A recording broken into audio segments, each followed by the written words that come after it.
Hello friends, चलो welcome to our channel. आज हम बात करते हैं काइनेटिक फ्रिक्शन के बारे में। ठीक है, फ्रिक्शन का हम लेक्चर कल स्टार्ट कर चुके थे अपना चैप्टर। कल हम बात किए थे लिमिटिंग फ्रिक्शन और स्टैटिक फ्रिक्शन के बारे में। ठीक है, और कुछ इंट्रोडक्शन किए थे फ्रिक्शन के बारे में। फ्रिक्शन क्या है? एक नेसेसरी एविल है जो क्या करता है, किसी भी दो ब्लॉक या दो सिस्टम को क्या एक साथ रखने का कोशिश करता है। इतनी बात समझ में आई थी? चलिए, फॉर्मूला जानते हो। स्टैटिक फ्रिक्शन क्या था? Less than equal to mu s n. And limiting क्या होता है? Maximum value of static friction. चलो आज हम बात करते हैं काइनेटिक फ्रिक्शन के बारे में। ठीक है, काइनेटिक फ्रिक्शन होता क्या है, चलो आज बात करते हैं। तो देखो, डेफिनेशन क्या है kinetic friction? It opposes the relative motion. आपको पता है कि काइनेटिक फ्रिक्शन क्या होता है? रिलेटिव मोशन क्या करता है? ओपोज करता है। ठीक है, चलो दूसरा बात है, it has a constant value, but इसका हमेशा कांस्टेंट वैल्यू होगा, इसका कभी वेरिएबल वैल्यू नहीं होगा। होगा वो एक्सेप्शन होगा, लेकिन इसका क्या होता है? एक कांस्टेंट वैल्यू ही होता है।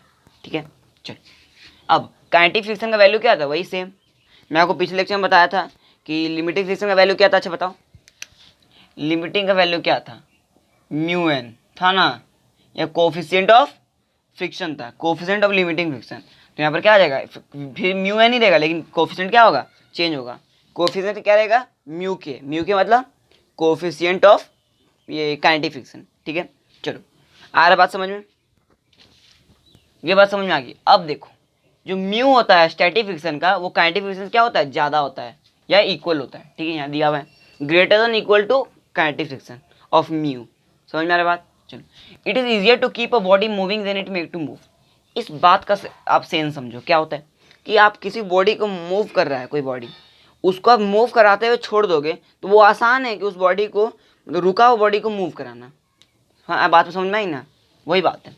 चलो, तो नेक्स्ट पॉइंट है, when motion is just about to begin is called impending motion. मतलब अगर कार अभी शुरू होने ही वाला है, उस मोशन को क्या बोलेंगे? इम्पेंडिंग मोशन बोलेंगे।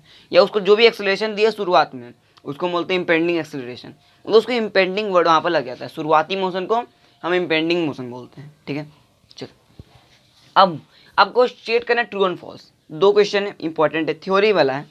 स्टेट है ट्रू एंड फॉल्स। बता, स्टैटिक फ्रिक्शन क्या ग्रेटर होता है काइनेटिक फ्रिक्शन के? ट्रू और फॉल्स बता। ये आपका हो जाएगा फॉल्स, क्योंकि स्टैटिक फ्रिक्शन काइनेटिक फ्रिक्शन से बड़ा नहीं होता है। ठीक है, ये आपको याद होना चाहिए।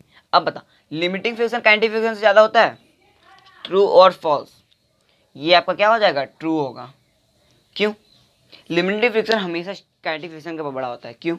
आपको ग्राफ में पता चल जाएगा। कैसे? देखो ग्राफ, ये आपका फ्रिक्शन एंड फोर्स का ग्राफ है। बहुत इंपॉर्टेंट ग्राफ है, आपको याद होना चाहिए।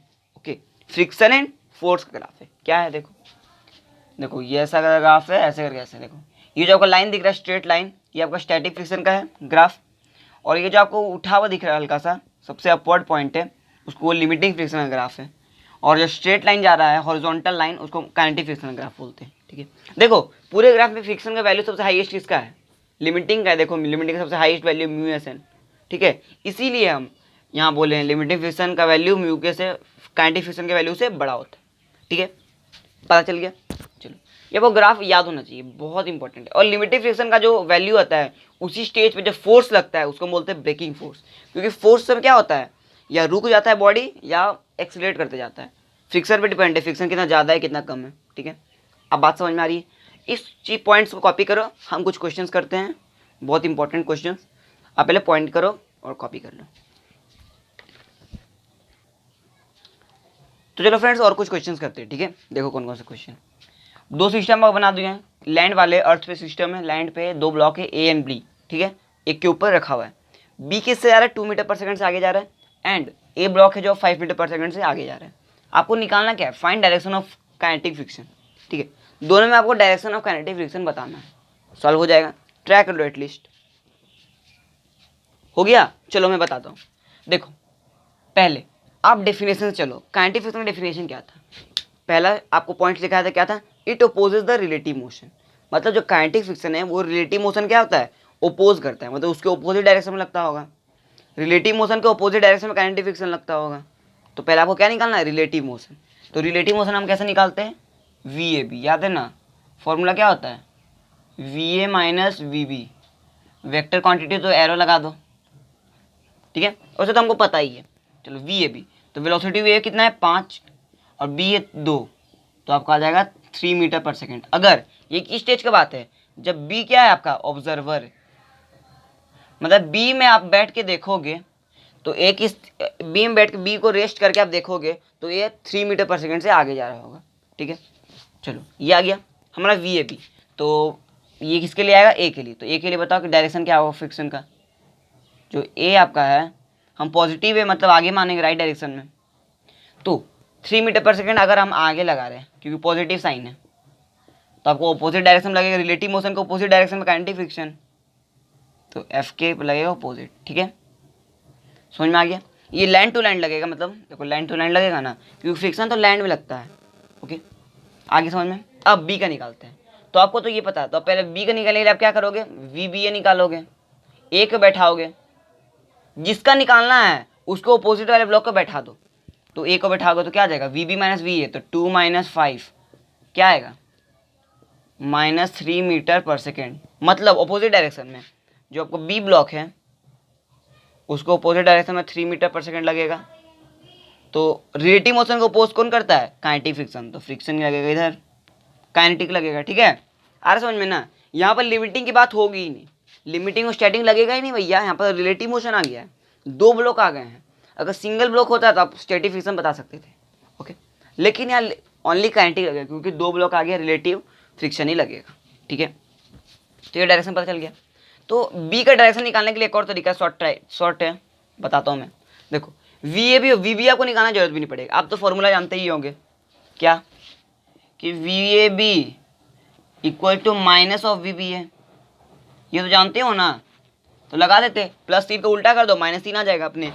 ठीक है, अगर +5 यहाँ आता है, +5 मीटर पर सेकेंड, तो यहाँ पर आता है -5 मीटर पर सेकेंड। डायरेक्शन खाली अपोजिट कर दो, मैग्नीट्यूड सेम रहता है। बात समझ में आई? इस क्वेश्चन को सॉल्व करो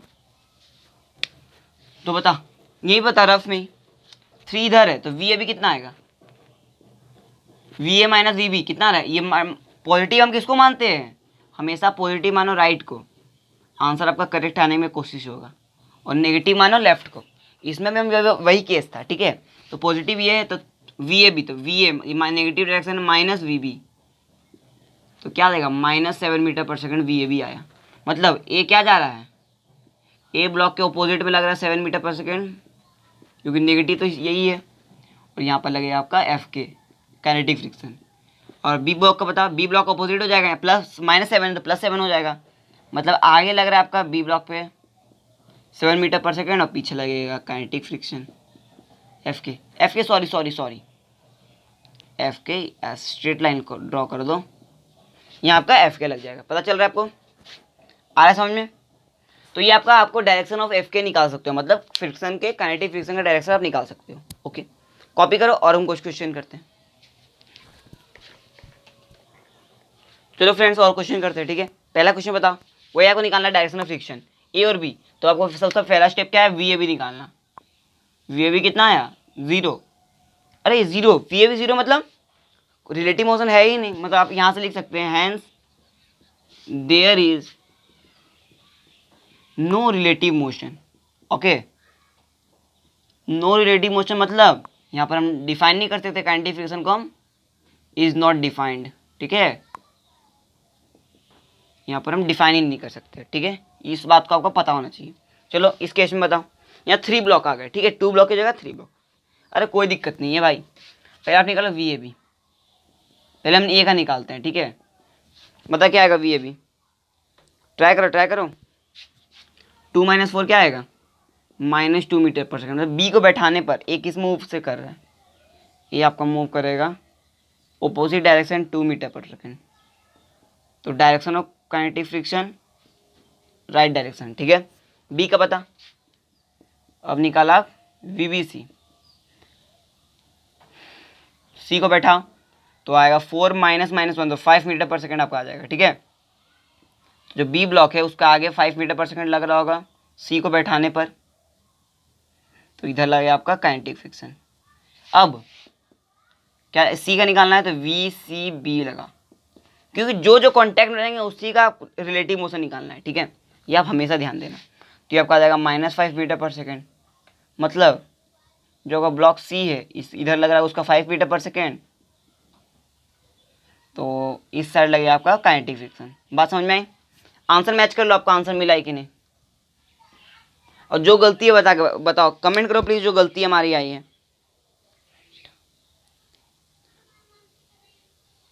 बन गया? इसको काइनेटिक फ्रिक्शन का नेम दे दो 2 1 3, Fk3 Fk1 Fk2 आ गया। कॉपी करो, अगले क्वेश्चन बढ़ते हैं। तो चलो फ्रेंड्स, और हम क्वेश्चन करते हैं, ठीक है, और कुछ क्वेश्चंस करते हैं। ओके चलो, एक और सिस्टम बनाया हूं मैं, देखो वेज मतलब इंक्लाइन प्लेन पे आप सरफेस पे देखो 2 kg का ब्लॉक है, म्यू दिया 0.2, एंगल 37 डिग्री, आपको निकालना क्या है, find the acceleration of the block. Try करो, आपसे हो जाएगा सॉल्व, इजी क्वेश्चन है। चलो सबसे पहला स्टेप हमारा एफवीडी बनाना है, चलो बना लो। नॉर्मल लग रहा है ऐसे, 20 लग रहा है नीचे डाउनवर्ड डायरेक्शन, 20 cos 37 कितना होता है, ये 37 एंगल है 37, तो 20 cos 37 क्या होता है, ये 16 हो जाएगा, ये हो जाएगा 12 न्यूटन। और अब फ्रिक्शन का वैल्यू बताओ, अपोजिट डायरेक्शन ऑफ एक्सेलरेशन, याद है ना, एक्सेलरेशन आपका यहाँ ये होगा, फ्रिक्शन का वैल्यू बता क्या आएगा, तो फ्रिक्शन का जो वैल्यू आएगा वो आएगा म्यू एन, म्यू कितना दिया है 0.2, नॉर्मल, ये नॉर्मल कितना आ गया पता, नॉर्मल कितना है यहाँ पर 16 न्यूटन आया, देखो पैरेलल, तो यहाँ नॉर्मल तो आपका आ गया 16 न्यूटन, तो 16 से मल्टीप्लाई करो तो कितना आ रहा है 3.2 न्यूटन, तो 3.2 न्यूटन यहाँ लगेगा आपका, ठीक है। Always x opposite direction of acceleration के ऑपोजिट लगता है आपका फ्रिक्शन, ठीक है। चलो एफवीडी बन गया। अब एक्सेलरेशन तो इसी डायरेक्शन में है, इक्वेशन लिख दो, 12 माइनस 3.2 इक्वल्स टू 2a, तो एक्सेलरेशन का वैल्यू हमको पता करना है, तो आगे हमारा एक्सेलरेशन का वैल्यू कितना आ रहा है यहाँ पर बता, 8.8 कुछ आ रहा है ना, 8.8 को 2 से डिवाइड कर दो, 4.4 मीटर पर सेकंड स्क्वायर, ये आपका आंसर आ गया, ठीक है। यहाँ 8.8 आएगा, 2 से डिवाइड 4.4 आ जाएगा। आगे समझ में, क्वेश्चन सॉल्व, फिर वही क्वेश्चन सेम है, यहाँ बता एवरीडी यहाँ भी बना ले, यहाँ लग रहा है आपका नॉर्मल, नीचे 20, 16, 12 और बता 5 इधर लग रहा है, देखो सबको टेल टू टेल यहाँ कॉन्साइड किए हैं, क्योंकि एफवीडी का रूल है, रूल तो ऐसा नहीं है लेकिन मेरा रूल बना हुआ है कि आपको अगर अच्छे सॉल्व करना है तो टेल टू टेल यहाँ कॉन्साइड करवा दो, ठीक है। ये 37 है तो ये 53 होगा, तो 5 cos ये 10 न्यूटन फोर्स है, तो 10 cos 53 क्या होता है 3/5, तो कितना आ रहा है, यहाँ 6 भी लगेगा, 16 + 6, इसका 6 कंपोनेंट और इसका ये वाला कंपोनेंट कितना लग रहा है, यहाँ लगेगा, यही बता दे, बता कितना लग रहा है, और साइन क्या होता है 4/5, 5 to 8 आ जाएगा यहाँ पर, तो यहाँ पर आपका लग रहा है +8। आगे समझ में, बात समझ में आ रही है। अब बता एक्सेलरेशन किस डायरेक्शन में, इसी इधर ही है, डायरेक्शन ऑफ एक्सेलरेशन इधर ही है, तो उसको इंक्लाइन करवा दो, यहाँ एंगल ले लो, सॉरी यहाँ 8 आपका आ गया, इसको हटा दो, ओके 8 आ गया, एक्सेलरेशन का डायरेक्शन क्या है इधर है, नॉर्मल का वैल्यू कितना आया पता 22 न्यूटन, सही है गलत है बता दो पहले, नॉर्मल आपका सही है गलत है, आपका मैच खा गया, मैच हो गया नॉर्मल, यस। अब बता इक्वेशन क्या आएगा, तो आएगा एक्सेलरेशन 12 - 8 इक्वल्स टू 2a। आपको अगर इक्वेशन नहीं लिखने आता है न्यूटन्स लॉ एनएलएम का, तो आप मेरे एनएलएम का वीडियोस देखो, शुरू से अंत तक लेक्चर्स देखो, समझ में आ जाएगा। ज़्यादा लेक्चर्स नहीं है, 20 मिनट्स के हर लेक्चर्स होंगे, 20-25 मिनट्स, ईजी लेक्चर्स है, एंड एकदम आपको मेन से लेकर एडवांस तक आपको पूरा बताया हूँ, ठीक है। सिर्फ आपको क्या करना है, प्रैक्टिस सॉल्विंग करो, क्वेश्चन सॉल्व करो, आपको आ जाएंगे, ओके। और कुछ भी प्रॉब्लम आए तो प्लीज़ हमें कमेंट कर देना, ठीक है। तो ये आ गया आपका 2a - 8 4, तो एक्सेलरेशन का वैल्यू आएगा 2 मीटर पर सेकंड स्क्वायर, ये आपका आंसर आ गया। नोट करो, अगले क्वेश्चन में बढ़ते हैं, ठीक है, कॉपी कर लो। तो चलो फ्रेंड्स, एक इंपॉर्टेंट क्वेश्चन सॉल्व करते हैं, ठीक है, ये भी एक तरह का इंपॉर्टेंट क्वेश्चन है, ओके। देखो हम बताया था स्टैटिक फ्रिक्शन के बारे में, एक से क्वेश्चन करवा चुके हैं, फिर अगेन कराते हैं। चलो म्यू के सिस्टम बना हुआ है, आपको force, friction, types of friction, acceleration बताना है इस कंडीशन वाले फोर्स पे, ठीक है। तो आपको सबसे पहले हम लिमिटिंग और इसका केस बता देते हैं। तो स्टैटिक फ्रिक्शन का कितना आ रहा है देखो, लिमिटिंग फ्रिक्शन कितना है 0.2 इंटू 50, नॉर्मल क्योंकि 50 आएगा, तो आगे 10 न्यूटन आपका स्टैटिक लिमिटिंग आ गया। और काइनेटिक कितना आ रहा है, काइनेटिक का ही आपको ये लेना है कोफिशिएंट, ठीक है, क्योंकि दोनों कोफिशिएंट अलग अलग होते हैं। 0.1 इंटू 50 ये आपका आ गया 5 न्यूटन, कोई भी दिक्कत नहीं है। अब देखो पुट करो वैल्यू 5 न्यूटन पे कौन सा फ्रिक्शन लगेगा, 5 न्यूटन में तो हम लिमिटिंग लगाएंगे, लिमिटिंग बोलो स्टैटिक लगाएंगे, क्यों, अरे स्टैटिक लगाएंगे तो बॉडी थोड़ी मूव कर रहा है, अभी स्टॉप है, तो स्टैटिक लगाएंगे तो रुका ही रह जाएगा, ठीक है, क्योंकि मैक्सिमम तो हमारा 10 न्यूटन है स्टैटिक, ठीक है, यहाँ 5 ही न्यूटन लगाएंगे क्योंकि हमको रोक के रखना है दो बॉडीज को, ठीक है। और टाइप से फ्रिक्शन हमारा स्टैटिक लगा, क्योंकि ना लिमिटिंग लगा ना काइनेटिक, और स्टैटिक हमारा कितना है less than equal to 10 newton, जिससे इससे कम जो रहेगा वो तो हमारा स्टैटिक के अंदर आएगा, तो एक्सेलरेशन 0, क्योंकि तो दोनों को बैलेंस कर दिए। 10 न्यूटन का लिमिटिंग आ जाएगा हमारा, इसमें लिमिटिंग आ जाएगा, मैक्सिमम वॉल्यूम ऑफ स्टैटिक, इसमें भी एक्सेलरेशन नहीं क्योंकि बैलेंस हो गया। अब हमारा लिमिटिंग केस खत्म, क्योंकि लिमिटिंग से अबव हमारा जा रहा है फोर्स, ठीक है। अब हम मतलब 50 न्यूटन लगाएंगे तब हमारा काइनेटिक फ्रिक्शन लगेगा, काइनेटिक फ्रिक्शन 5 ही न्यूटन है, मतलब अब हमारा बॉडी मूव करना शुरू हो गया। आपसे अगर क्वेश्चन आता है बॉडी कब मूव कर रहा है, कितने फोर्स पे, तो 15 न्यूटन फोर्स पे बॉडी मूव करना शुरू हो गया, ठीक है, कोई दिक्कत नहीं है। तो 15 न्यूटन में हमारा 5 न्यूटन फोर्स लगेगा, काइनेटिक फ्रिक्शन लगेगा क्योंकि काइनेटिक आ गया, ये हमारा काइनेटिक है। अब तो हमारा एक्सेलरेशन होगा, क्यों, क्योंकि बॉडी मूव कर रहा है, देख लो एक तरफ ना बैलेंस कभी हो रहा है फोर्स नहीं, तो लगा एक्सेलरेशन कितना है इसका 15 minus 5 f equals to m a, m कितना है 5a, तो एक्सेलरेशन का वैल्यू आया 2 meter of per second square, ठीक है। आगे समझ में 20 न्यूटन है 5 ही न्यूटन लगेगा, क्योंकि उत्तर तो हमारे पास है ही नहीं, अवेलेबल ही नहीं है। इसमें भी आएगा काइनेटिक, ये आएगा हमारा, यहाँ आया 2 मीटर पर सेकेंड स्क्वायर, यहाँ कितना आया देखो 20 माइनस 5, तो एक्सेलरेशन का वैल्यू आएगा 3 metre of per second square.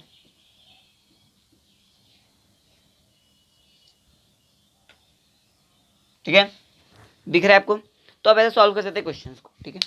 कोई भी दिक्कत आ रहा है ऐसा आपको बनाना नहीं आता, अपना हमारा पिछले लेक्चर देखो उसमें भी बताया हुआ हूँ, ठीक है, स्टैटिक फ्रिक्शन के बारे में, कॉपी करो, अगले क्वेश्चन बढ़ते हैं। तो यार फ्रेंड्स और एक क्वेश्चन सॉल्व करते हैं, इंपॉर्टेंट क्वेश्चन है, थोड़ा आपको टफ लगेगा लेकिन बेसिक लेवल है, मेंस लेवल का क्वेश्चन है, ठीक है, ट्राई करो। चलो, find the minimum value of force so that the block is just about to move, या इंपेंडिंग मोशन स्टेट में आपको फोर्स का वैल्यू बताना है, ठीक है, ट्राई कर लो। चलो मैं तो एफ बनाता हूँ, ऊपर आपका लगेगा नॉर्मल, ये लगेगा एफ कॉस थीटा, अपवर्ड में क्या लगेगा एफ साइन थीटा, नीचे में आपका लगेगा एम जी, इधर लगेगा आपका फ्रिक्शन फोर्स, फोर्स को अपोजिट फ्रिक्शन फोर्स, म्यू दिया हुआ ये। चलो ट्राई करो, नॉर्मल पहले क्वेश्चन बता नॉर्मल का, n plus f sine theta equals to m g आया, ठीक है, तो नॉर्मल का वैल्यू क्या आया m ji minus F of sine theta, आगे समझ में। फ्रिक्शन का वैल्यू बताओ म्यू एन, अभी हमको पता नहीं कौन सा फ्रिक्शन क्योंकि इम्पेंडिंग का टाइम है, इम्पेंडिंग का नॉर्मल बना सकते हो, ठीक है, म्यू एन, एन का वैल्यू आपका आ गया सामने में M ji minus F of sine theta आ गया।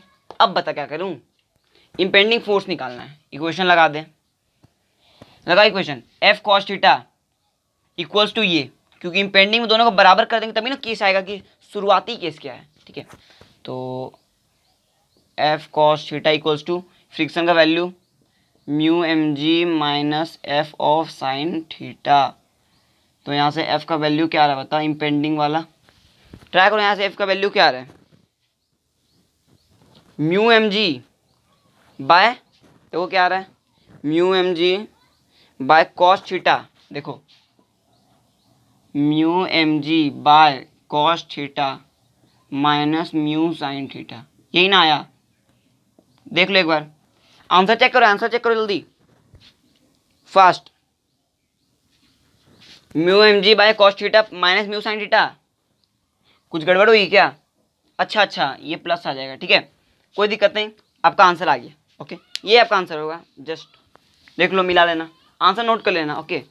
तो ये हमारा खत्म हुआ यहाँ से काइनेटिक फ्रिक्शन का बेसिक लेक्चर। तो अब हम कुछ और बात कर लेते हैं एंगल और रिपोज के बारे में, क्या एंगल और रिपोज है, क्या बात है, चलो लेक्चर में बात करते हैं, ठीक है। पहले कॉपी करो, उसके बाद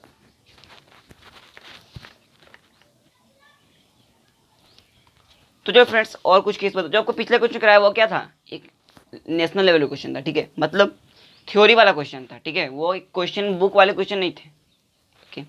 तो उसी के लेवल से हम आपको आप बताते एफ मिनिमम। एफ मिनिमम मतलब मिनिमम फोर्स का वैल्यू क्या आता है, ठीक है। देखो आपको जब फोर्स का वैल्यू आया तो उस क्वेश्चन में ये आया था, आंसर आया था। चलो तो फोर एफ आपको मिनिमम कर निकालना है, तो आपको नीचे वाला जो रहेगा डिनोमिनेटर उसको मैक्सिमम करना पड़ेगा। ये तो जानते हो ना, मिनिमम किसी भी चीज़ का मिनिमम निकालने के लिए उसको जो वैल्यू है उसको डिनोमिनेटर का मैक्सिमम करना पड़ता है। तो इसको एक्स, इसको मान लेते हैं एक्स है, तो एक्स को इसको मैक्सिमम करना पड़ेगा। तो इसको पहले डिफ्रेंशिएट करके छोटा कर देते हैं, ठीक है। तो D x by D theta के रिस्पेक्ट में छोटा करेंगे तो ये आ जाएगा बराबर 0। तो यहाँ का म्यू का वैल्यू क्या आएगा, देखो टेन थीटा आ जाएगा। चलो यहाँ से गेम शुरू हुआ, टेन थीटा बराबर म्यू। टेन थीटा का वैल्यू क्या होता है, P upon H. P upon H, P upon H, H में क्या है 1 है, तो म्यू अपॉन 1 डायग्राम हो गया। और इन दोनों को आता है ना आपको थ्योरम वाला, याद है, under root of p square equals to b square plus h square. ये इस फॉर्मूला से हम इसका वैल्यू निकाल लेंगे, ओके। उसके बाद साइन थीटा का वैल्यू आ जाएगा, कॉस थीटा का वैल्यू आ जाएगा, पता है ना value, p upon h, b upon h. ये भी आपको नहीं पता था लिख लेना, ठीक है, बच्चे हो तो। ये तो 10th 9th लेवल का क्वेश्चन है, समझे। ज़्यादा ध्यान नहीं दो कि 30 डेज में कितने दिन में आपका आईटी का प्रिपरेशन हो जाएगा, ओके। 30 और 10 डेज में आईटी का प्रिपरेशन नहीं हो पाएगा, ठीक है। जो यूट्यूब पे वीडियोस डालते हैं कि 30 डेज में प्रिपरेशन, 10 डेज में प्रिपरेशन, वन शॉट, ये क्या है वन शॉट। वन शॉट तो भाई समझ में आता है वन शॉट, ओके। वो वन शॉट आप पढ़ के कुछ भी कर नहीं सकते हो, वो मेंस का लेवल का भी नहीं वन शॉट होता है, ठीक है। जो बोलते हैं ना वन शॉट पढ़ के आप एग्जाम क्रैक कर लोगे, वो कुछ नहीं होगा, ठीक है। वन शॉट जो होता है 12th लेवल का भी नहीं पढ़ाते वन शॉट में। वन शॉट में क्या होता है मैं देखा नहीं हूँ, उसमें खाली डेफिनेशन दे देंगे, ये दे देंगे, वो दे देंगे, थ्योरी प्योरी कर देंगे। वन शॉट का मीनिंग होता है, मैं तो एक ही बात जानता हूँ, फिजिक्स। फिजिक्स आप एक ही से सुधार सकते हो कि आपको प्रैक्टिस सॉल्विंग आपको आनी चाहिए, मतलब क्वेश्चन सॉल्विंग आपका अच्छा है तो फिजिक्स आपका गुड है, ठीक है। न्यूमेरिकल आपको अच्छे सॉल्व होने चाहिए, क्वेश्चन को पकड़ना सीखो कि आपको क्या करना है, तुरंत कौन सा उस पर कंसेप्ट लगा दो कि क्वेश्चन सॉल्व हो जाए, ओके। कंसेप्ट को एकदम क्लैरिटी से सीखो, नहीं पता चलता है कमेंट करो, मैं आपको अगले लेक्चर में फिर बताऊंगा, ओके, दिक्कत नहीं आएगी, ठीक है। तो कंसेप्ट नहीं आता है आप उसको पहले सोचो कि क्यों नहीं आ रहा है, और हर क्वेश्चन में अलग अलग कंसेप्ट लगा के कराना सीखो कि आपका वो आंसर क्यों नहीं आएगा, ठीक है। ये सब चीज़ ध्यान नहीं दो, ठीक है। तो आपका एफ मिनिमम आ जाएगा mu under upon under root of 1 plus mu square, ठीक है। ये आपका एफ मिनिमम एक अच्छा आंसर आया है, ये आपको याद होना चाहिए, ठीक है। नीट अगर आप नीट के क्वेश्चन, नीट के आपको स्टूडेंट होते तो मैं आपको ये रटा देता, ठीक है। आपको ये सॉल्व मतलब ये प्रूव करना नहीं बताता, ये तो प्रूव है, ये क्या है प्रूव है, ठीक है। जेई अगर आप जेई के स्टूडेंट्स हो तो आपको याद करना नहीं बोलूँगा, क्योंकि जेई में बहुत सारा फिजिक्स में आपको याद करना पड़ता है, फिजिक्स केमिस्ट्री हो गया, मैथ्स, आपको जेई में उतना लेवल का क्वेश्चन नहीं आता। लेकिन नीट में आपको मेंस का लेवल का, उसका एडवांस भी पेपर मेंस का लेवल का होता है, ठीक है। आपको नीट में तो वही करना पड़ेगा जो करना है, इसको आप रट जाना है, ठीक है। नीट के अगर स्टूडेंट हो तो, जेई के हो तो या डटो मत, प्रूव याद रखो, ठीक है, उतना काम नहीं आने वाला है, ओके। कॉपी करो। अब हम चलते एंगल ऑफ रिपोज के बारे में, ठीक है, क्या होता है क्या नहीं होता है बात करेंगे, नोट कर लो।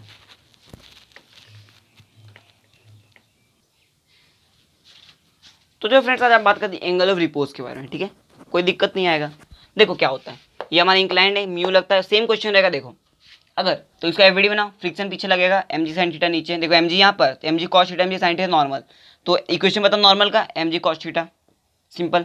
एफ मैक्स क्या आ जाएगा, mu M g cos theta, बात समझ में आ रही है। अब बता m g sine theta friction के बराबर आ जाएगा, आ गया। तो म्यू का वैल्यू क्या है टेन थीटा, और थीटा का वैल्यू टेन इनवर्स म्यू, मतलब ये जो थीटा आया इसी को बोलते हैं एंगल ऑफ रिपोज। मतलब जो दोनों एंगल ऑफ रिपोज होता है क्या है, किसी इंक्लाइन में ब्लॉक को फिसलने ना दे, ठीक है, मूव करा नहीं करने दे, उसी को बोलते हैं एंगल ऑफ रिपोज, ठीक है। कौन से एंगल पर ब्लॉक मूव ना करें उसी को एंगल ऑफ रिपोज बोलते हैं। तो अगर थीटा, अगर angle of repose tan inverse mu से छोटा हो, ये क्या हो टेन इनवर्स म्यू से छोटा हो, तो ब्लॉक क्या करेगा, मूव करेगा कि नहीं करेगा, बता, मूव तो करेगा ही, छोटा या बड़ा हो जाएगा तो मूव करेगा। तो छोटा होगा तो एफ बराबर एम जी साइन थीटा आ जाएगा, ठीक है। और बड़ा होगा तो इक्वेशन लगेगा, कौन सी इक्वेशन लगेगा, देखो यही लगेगा इक्वेशन, कैसे, एक्सेलरेशन तो नीचे हो जाएगा, नीचे आएगा का एम जी साइन थीटा रहेगा, ऊपर में क्या रहेगा, m g cos theta, mu M g cos theta रहेगा, जो वैल्यू आपका आया था देखो, और एम ए रहेगा, मतलब वही सेम क्वेश्चन रहेगा, अगर थीटा वैल्यू ग्रेटर तो एक्सप्रेशन आपका ये आ जाएगा। ठीक है, बात समझ में आ रही है। तो ये केस 1 केस 2 था आपका एंगल और रिपोज का, बात समझ में आई। तो ये हमारा एंगल रिपोज था, हमारा एंगल रिपोज खत्म हुआ। अगले लेक्चर में हम कुछ क्वेश्चंस करेंगे और फिर डील करेंगे, आगे बढ़ेंगे इस चैप्टर में। ठीक है, तो आज के लिए इतना ही, पढ़ाई करते रहिए, ऑल द वेरी बेस्ट।